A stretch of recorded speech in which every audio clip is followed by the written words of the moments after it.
Puji Tuhan saudaraku yang kekasih di dalam nama Tuhan Yesus Kristus, dimanapun saudaraku berada. Sebelum kita mendengarkan kebenaran firman Tuhan, mari kita mengambil waktu sejenak untuk menyembah Tuhan Yesus Kristus. Sebab Bapa menghendaki penyembah-penyembah yang menyembah Bapa di dalam roh dan kebenaran. Haleluya. Yang kami sembah hanya Engkau Tuhan Yesus Kristus.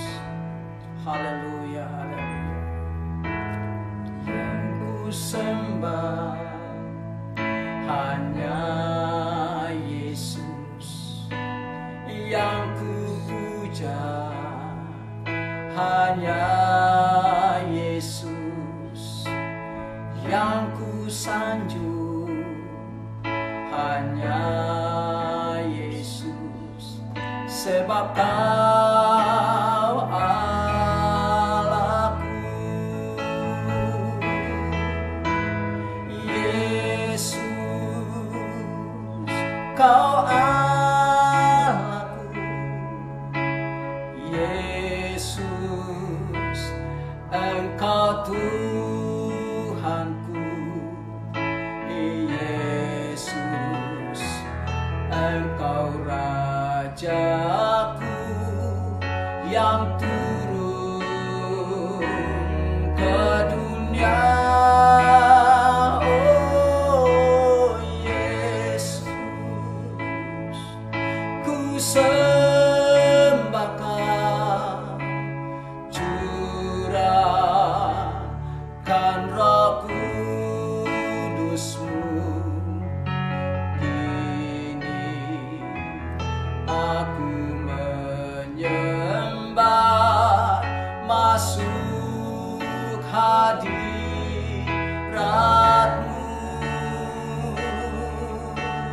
Kini aku menyembah, masuk hadirat-Mu.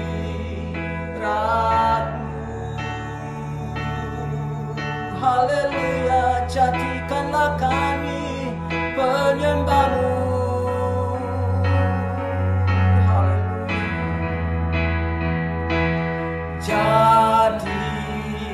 Jadikanku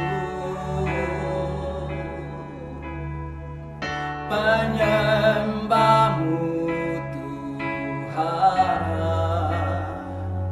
menyembah-Mu dalam roh dan kebenaran.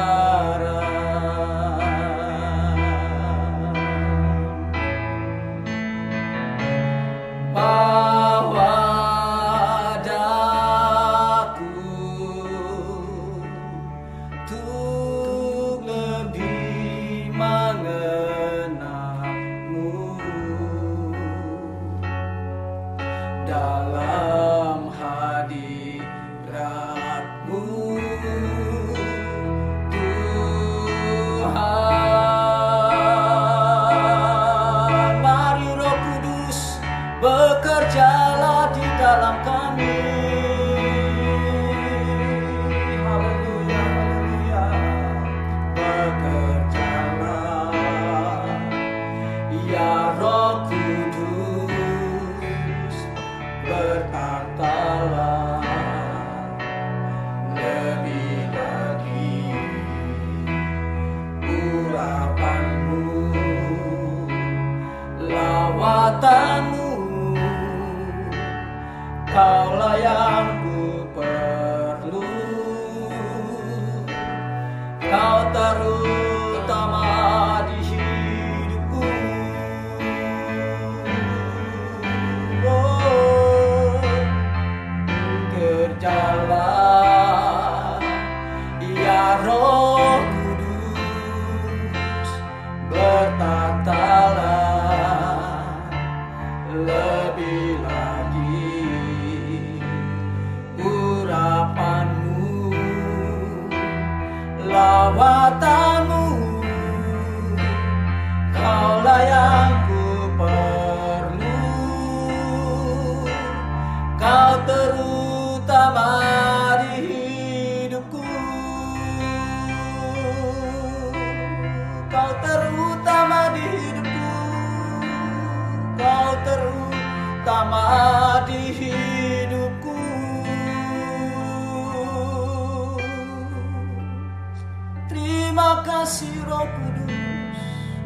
Bekerjalah di dalam kami, sempurnalah Engkau Roh Kudus di dalam kami. Terima kasih Roh Kudus. Melalui kebenaran firman-Mu yang kami akan terima Tuhan. Firman-Mu jatuh di tanah hati kami yang baik Tuhan, sehingga firman Allah berbuah 30, 60, bahkan 100 kali lipat. Firman-Mu berbuah di dalam hidup kami. Itulah sebabnya kami siap terima firman Allah. Bekerjalah ya Roh Kudus, berikanlah kami roh hikmat, kecerdasan, roh pengenalan akan Allah. Terima kasih Bapa. Kami sambut firman-Mu demi nama Tuhan Yesus Kristus. Haleluya. Amin.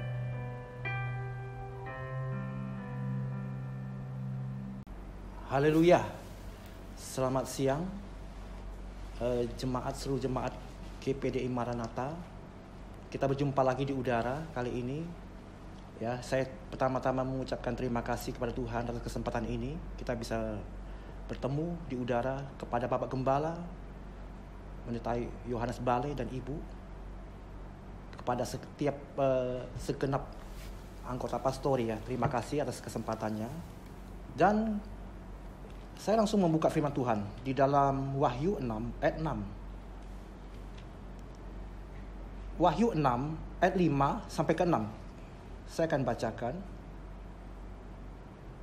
Dan ketika anak domba itu membuka materai yang ketiga, aku mendengar makhluk yang ketiga berkata, "Mari." Dan aku melihat sesungguhnya ada seekor kuda hitam, dan orang yang menungganginya memegang sebuah timbangan di tangannya. Dan aku melihat seperti ada suara di tengah-tengah keempat makhluk itu berkata, "Secupak gandum sedinar dan 3 cupak jelai sedinar. Tetapi janganlah rusakkan minyak dan anggur itu." Bapak Ibu yang terkasih dalam Tuhan, kita sedang memasuki fase akhir zaman. Kita memasuki materai yang ketiga. Tahun kemarin Tuhan berbicara begitu kuat kepada saya bahwa 2020 adalah permulaan kegerakan besar. Ya. Sebelum kegerakan besar ini terjadi, maka ada satu yang dihancurkan, karena apa yang dapat digoncangkan akan digoncangkan. Firman Tuhan di dalam Ibrani 12. Yaitu apa? Perekonomian. Orang-orang sekarang bergantung memiliki standar pemikiran bahwa kota bentengnya adalah ekonominya, adalah uangnya.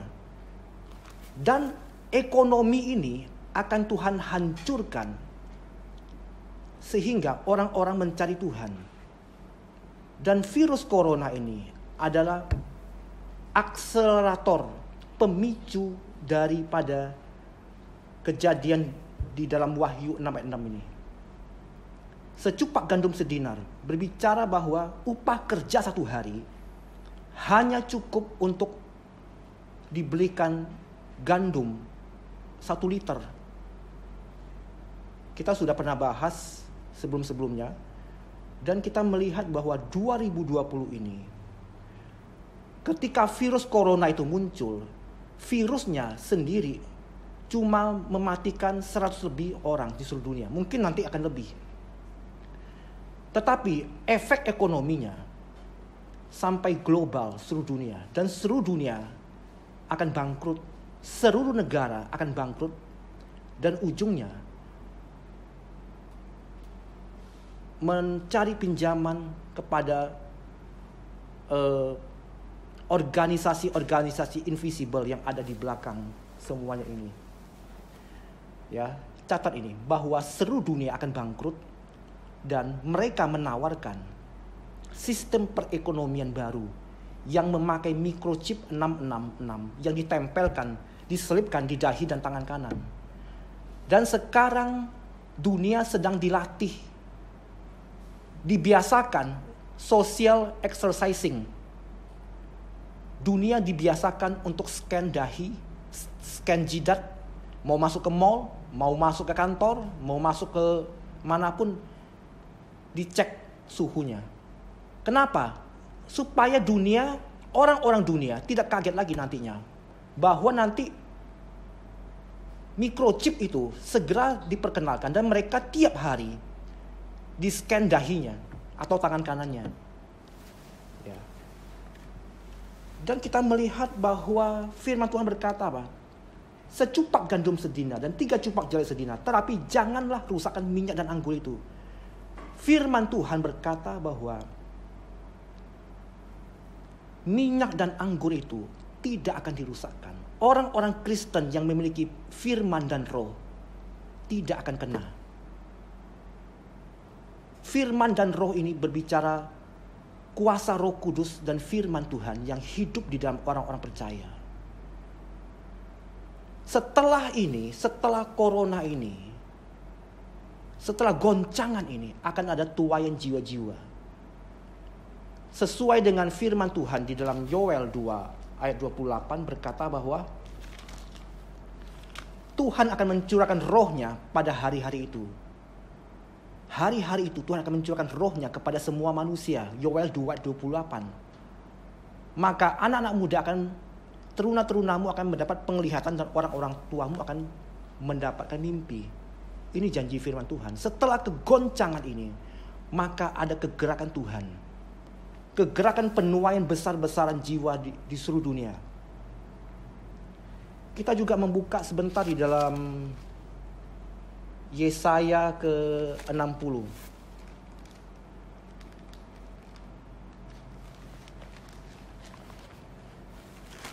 Oke.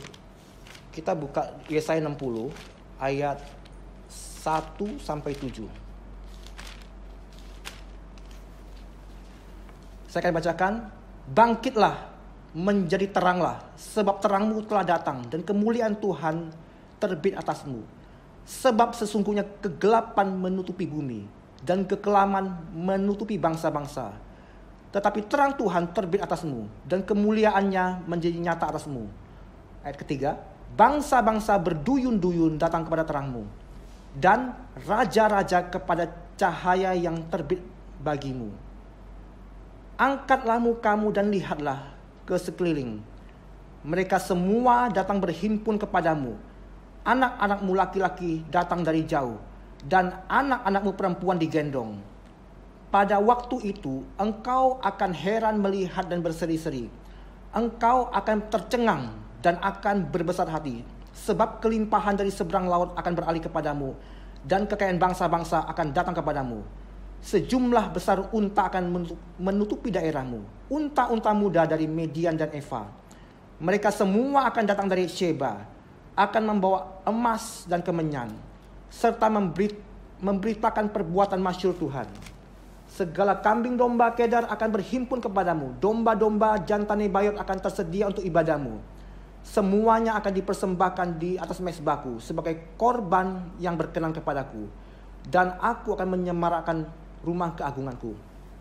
Yesaya 60 menubuatkan ini dan sebentar lagi akan terjadi. Yesaya 60 ayat 1, bangkitlah menjadi teranglah, sebab terangmu telah datang dan kemuliaan Tuhan terbit atasmu. Sebab sesungguhnya kegelapan menutupi bumi dan kekelaman menutupi bangsa-bangsa, tetapi terang Tuhan terbit atasmu dan kemuliaannya menjadi nyata atasmu. Setelah corona ini, maka terjadi goncangan ekonomi yang dahsyat, secupak gandum sedina. Dunia akan semakin gelap, tetapi anak-anak Tuhan akan semakin terang. Anak-anak Tuhan yang dipenuhkan minyak dan anggur tadi adalah firman dan roh. Bukan sembarang anak Tuhan, tapi anak Tuhan yang tadi Wahyu 6 ayat 6 katakan, mereka yang memiliki minyak dan anggur itu tidak akan dirusakkan. Nah, anak-anak Tuhan yang memiliki minyak dan anggur, firman dan roh ini akan semakin terang. Dan dunia ini akan semakin hancur, semakin gelap. Dan terjadi pertobatan, orang akan melihat cahaya kemuliaan Kristus dalam hidup kita. Orang-orang akan melihat cahaya kemuliaan Kristus yang semakin terang, semakin lama semakin terang. Ya. Pada fase ini, pada ayat ini, pada masa ini sudah terjadi pemisahan itu gereja Tuhan. Di dalam Wahyu 22 ayat 11 dikatakan bahwa nanti orang kudus akan semakin kudus. Ini kita bacakan. Ayat 22, Wahyu 22 ayat 11. Barang siapa yang berbuat jahat, biarlah ia terus berbuat jahat. Barang siapa yang cemar, biarlah ia terus cemar. Dan barang siapa yang benar, biarlah ia terus berbuat kebenaran. Barang siapa kudus, biarlah ia terus menguduskan dirinya. Nanti pada waktu ini, Yesaya 60 ini, orang Kristen sudah terpecah menjadi dua kutub.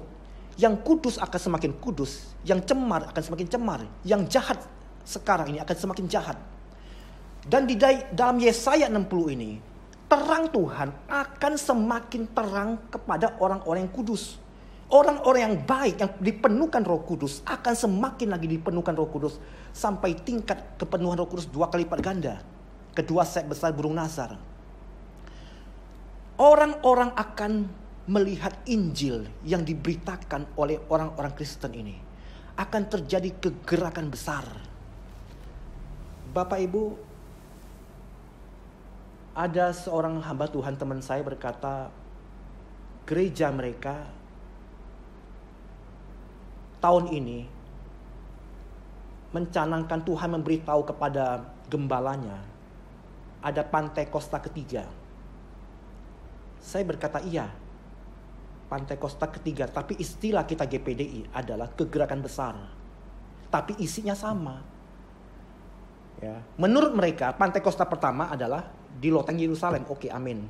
Kedua adalah di Azusa Street di Amerika. Ya. Dan yang ketiga 2020 permulaan kegerakan besar. Kalau kita cek di Google, saya pernah baca bukunya tentang kegerakan Azusa Street itu waktu saya masih kuliah. Saya sudah baca itu. Dan orang-orang sedang di diskotik, ditulis di buku itu. Ketika Roh Tuhan turun, mereka lari keluar diskotik. Mereka berteriak minta diselamatkan. Tidak perlu kita berteriak bertobatlah, Injil kerajaan sudah dekat. Nggak perlu kita kirim selebaran teriak-teriak ikut ibadah, nggak perlu. Mereka berbondong-bondong cari Injil, nggak peduli siapapun yang beritakan. Mau hamba Tuhan besar, hamba Tuhan kecil, di lapangan atau di gedung, mereka cari Tuhan habis-habisan. Dan itu Azusa Street. Sejarah mencatat. Dan itu cuma terjadi beberapa tahun di Amerika. Tapi nanti kegerakan besar, seperti kata Yoel dan kemudian Yesaya ini akan terjadi seluruh dunia. Yoel berkata, pada waktu itu, hari itu aku mencurahkan rohku atas semua manusia. Seluruh dunia. Orang-orang dilanda oleh roh Tuhan. Di tengah kegoncangan krisis ekonomi itu, mereka mencari Tuhan. Karena benteng pertahanan mereka, orang-orang kaya itu. Banyak orang-orang kaya, orang miskin, benteng pertahanannya adalah uang. Di luar Tuhan mereka benteng pertahanannya bukan Yesus, tapi uang. Benteng ini Tuhan hancurkan sehingga mereka mencari Tuhan. Dan anak-anak Tuhan yang semakin kudus, semakin terang ini dipakai Tuhan luar biasa. Ya. Dipakai Tuhan luar biasa untuk menjangkau jiwa-jiwa. Di tengah-tengah kegelapan dunia, terang Tuhan terbit atasmu. Ayat ketiga, bangsa-bangsa berduyun-duyun datang kepadamu dan raja-raja ini orang-orang besar loh. Raja-raja datang kepada cahaya yang terbit atasmu. Angkatlah mukamu dan lihatlah ke sekeliling. Mereka semua berhimpun kepadamu. Anak-anakmu laki-laki datang dari jauh dan anak-anak perempuanmu dan anak-anakmu perempuan digendong. Bayangkan ini mereka datang berbondong-bondong.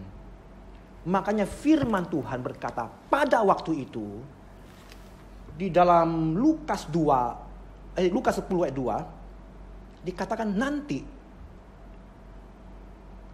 orang akan berkata apa? Tuaian banyak, mana pekerjanya? Dan firman Tuhan berkata, mintalah kepada Dia, kepada Bapa empunya tuaian itu, maka Dia akan mengirimkan pekerja-pekerjanya.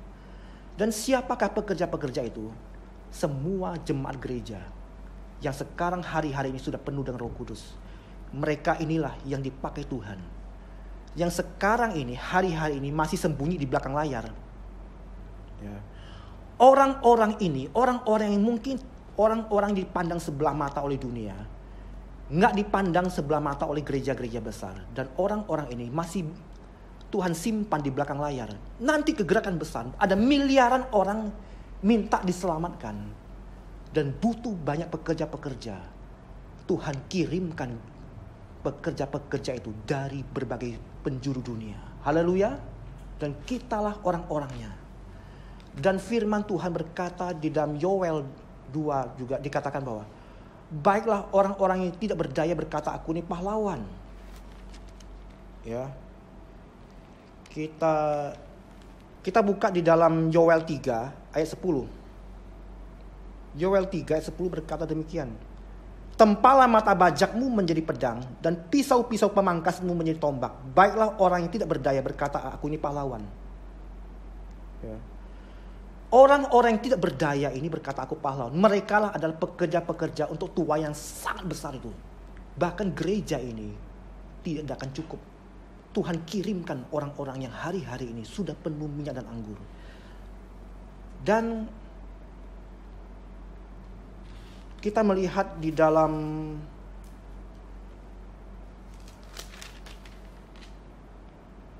Yoel 2 ayat 32. Dan barang siapa berseru kepada nama Tuhan akan diselamatkan. Sebab di gunung Sion dan Yerusalem ada keselamatan.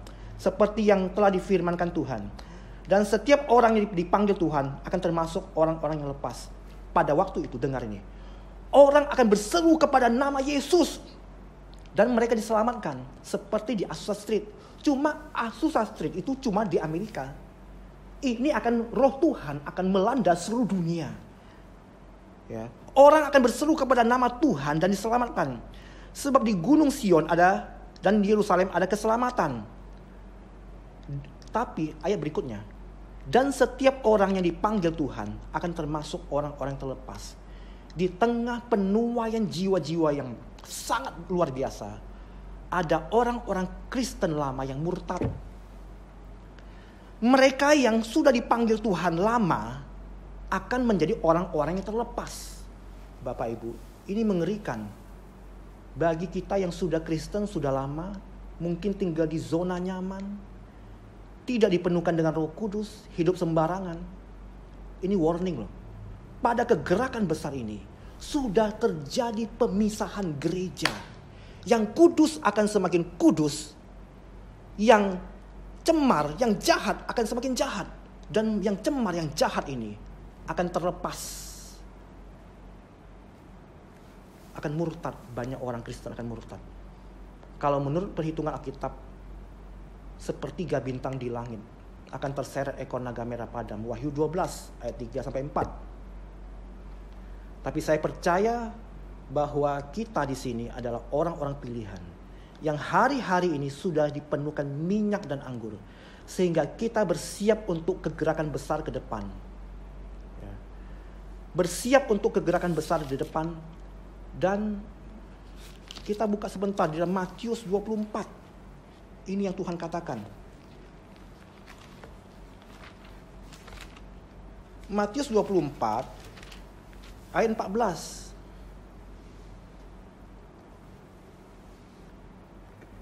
Matius 24 ayat 14 sampai 15. Ini perkataan Yesus ya.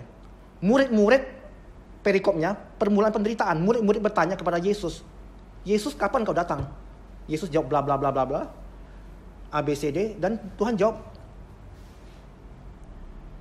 Matius 24:14. Dan Injil kerajaan ini akan diberitakan di seluruh dunia menjadi kesaksian bagi semua bangsa. Sesudah itu barulah tiba kesudahannya. Ya. Injil kerajaan ini akan diberitakan ke seluruh dunia. Barulah tiba kesudahannya. Ya. Sesudah Injil diberitakan ke seluruh dunia, maka ada namanya penyingkiran gereja sempurna. Dan ayat ke-15, Matius 25 ayat 15. Apabila kamu melihat pembinasa keji berdiri di tempat kudus, menurut firman yang disampaikan oleh Nabi Daniel, para pembaca hendaklah memperhatikannya. Setelah Injil kerajaan ini sampai ke seluruh dunia, terjadi penyingkiran gereja sempurna. Maka setelah gereja disingkirkan, muncullah antikristus, pimpinan tokohnya tuh baru berani muncul. Karena di dalam 2 Tesalonika 2 ayat 7-8 dikatakan bahwa secara rahasia kedurhakaan sudah mulai bekerja, tetapi sekarang masih ada yang menahan. Siapa yang menahan? Gereja sempurna. Kalau yang menahan ini sudah disingkirkan, maka pada waktu itulah si pembinasa keji itu baru berani muncul. Itu kata Alkitab 2 Tesalonika 2 ayat 7-8. Dan kembali ke Yesaya 60.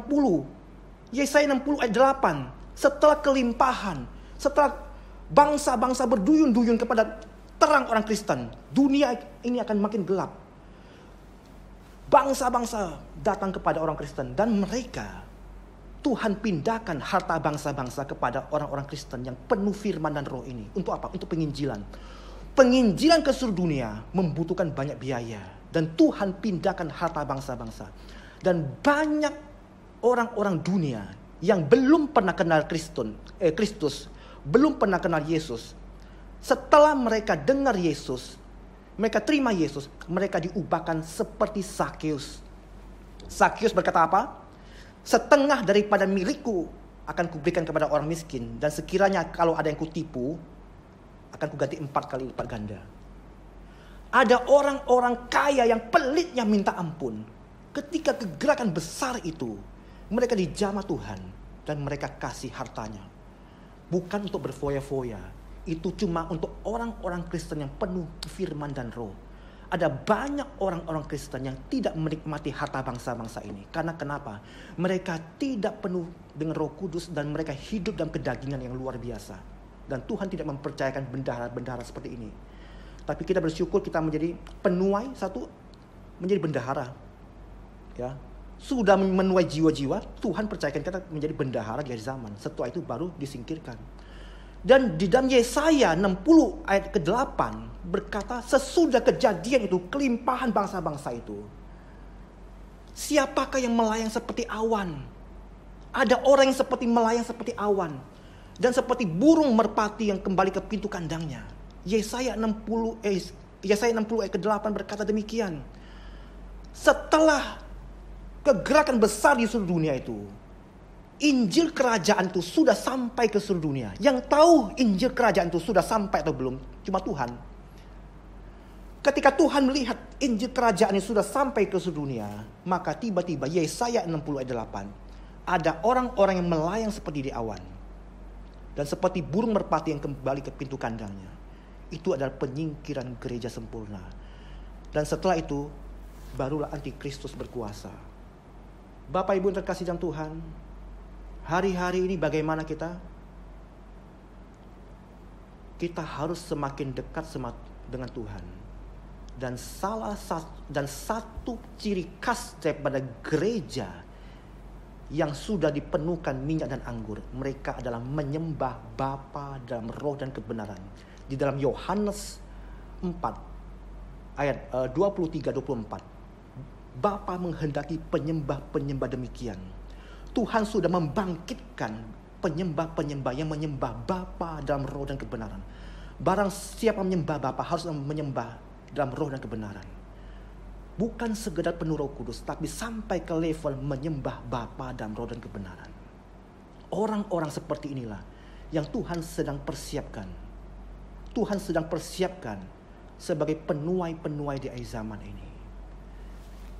Bapak Ibu, tahun kemarin saya kasih makan ikan di satu kolam, ikan koi.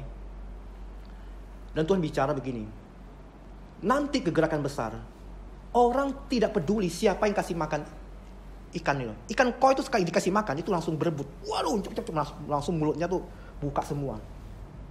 Ya. Ketika orang dengar Injil ditaburkan nanti, Injil ditaburkan, orang gak peduli siapa yang nabur Injil. Orang sudah kehausan akan firman Tuhan. Ketika Injil itu ditabur, orang akan berbondong-bondong datang. Di tengah lapang, di mana, di gedung apa, pokoknya orang berbondong-bondong datang. Tinggal ambil jala, tarik, ikannya ketangkep. Ya. Tetapi orang yang menaburkan Injil itu bukan orang sembarangan di depan mata Tuhan. Ya.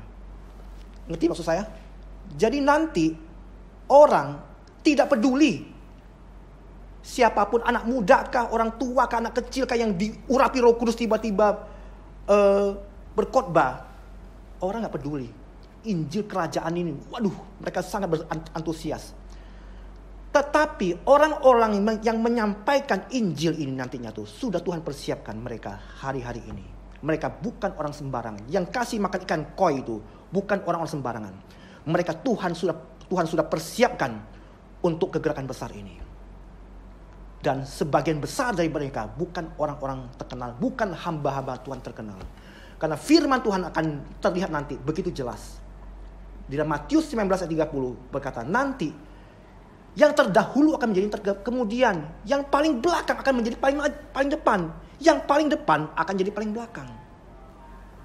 Semuanya akan digenapkan, dan penggenapan firman Tuhan itu akan tumpuk menumpuk. Satu nubuatan belum selesai berjalan, akan dibukakan nubuatan lain yang digenapkan. Satu materai belum selesai berjalan, tumpuk lagi. Sehingga dalam waktu yang sempit ini, kesudahannya sudah selesai. Kita bersiap dan kita menunggu waktu itu. Jadi hari-hari ini kita penuh minyak dan anggur, berdoa dan mengalami peperangan rohani. Dan satu tanda daripada gereja sempurna, mereka mengalami peperangan rohani. Dan kalau tidak dipenuhkan dengan Roh Kudus 2 kali lipat ganda, tidak mungkin ikut dalam peperangan rohani. Karena peperangan rohani itu bagi Kristen yang dewasa itu berbicara mengenai memakai selengkap senjata Allah, ketopong keselamatan, baju zirah keadilan, ikat pinggang kebenaran, kasut kerelaan memberitakan Injil damai sejahtera, perisai iman, pedang roh. Mereka belum penuh Roh Kudus, mana mungkin bisa masuk ke peperangan rohani. Itu berbicara tentang karunia-karunia roh yang Roh Kudus berikan ketika peperangan rohani itu. Dan tanda gereja yang masuk peperangan rohani adalah mereka menyembah Bapa dalam roh dan kebenaran.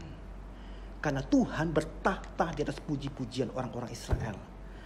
Dan kita lihat bahwa dalam perjanjian lama pun ketika mereka menyembah Tuhan, memuji Tuhan, Tuhan bangkit dengan segenap kekuatannya, menghabisi, memberangus semua musuh-musuhnya.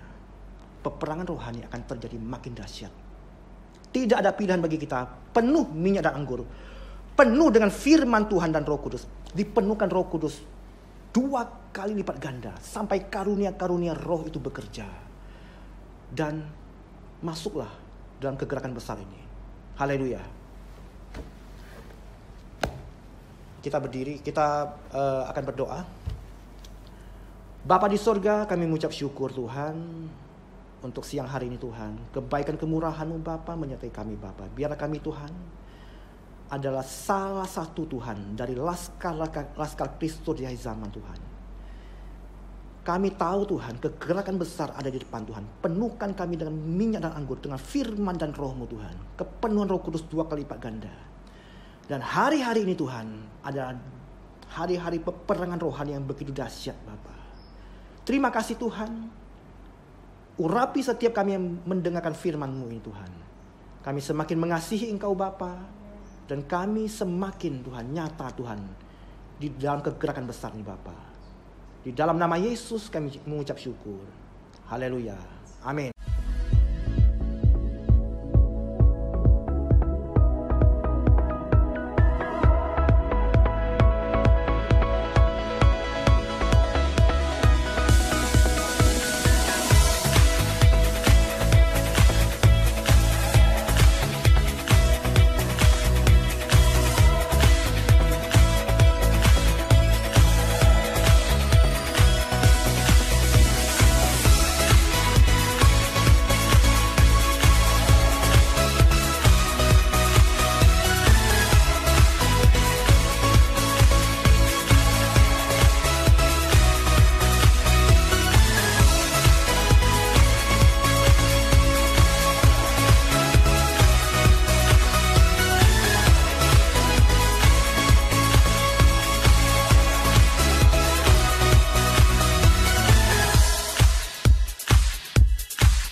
jemaat, kita angkat tangan kita. Kita akan mengakhiri ibadah kita. Terima kasih Bapa, Engkau sudah menguasai kami Tuhan. Engkau sudah memberkati kami dalam ibadah ini Tuhan. Kami tahu firman-Mu sudah dimeteraikan Bapa. Dan kami sudah memberi yang terbaik Tuhan untuk pekerjaan-Mu Bapa. Terima kasih Tuhan. Angkatlah kedua tangan-Mu. Pulanglah dengan damai sejahtera Bapa. Persekutuan yang manis dengan Allah Roh Kudus. Yang menyertai kita sekarang ini sampai selama-lamanya. Di dalam nama Yesus Kristus kita yang percaya katakan amin.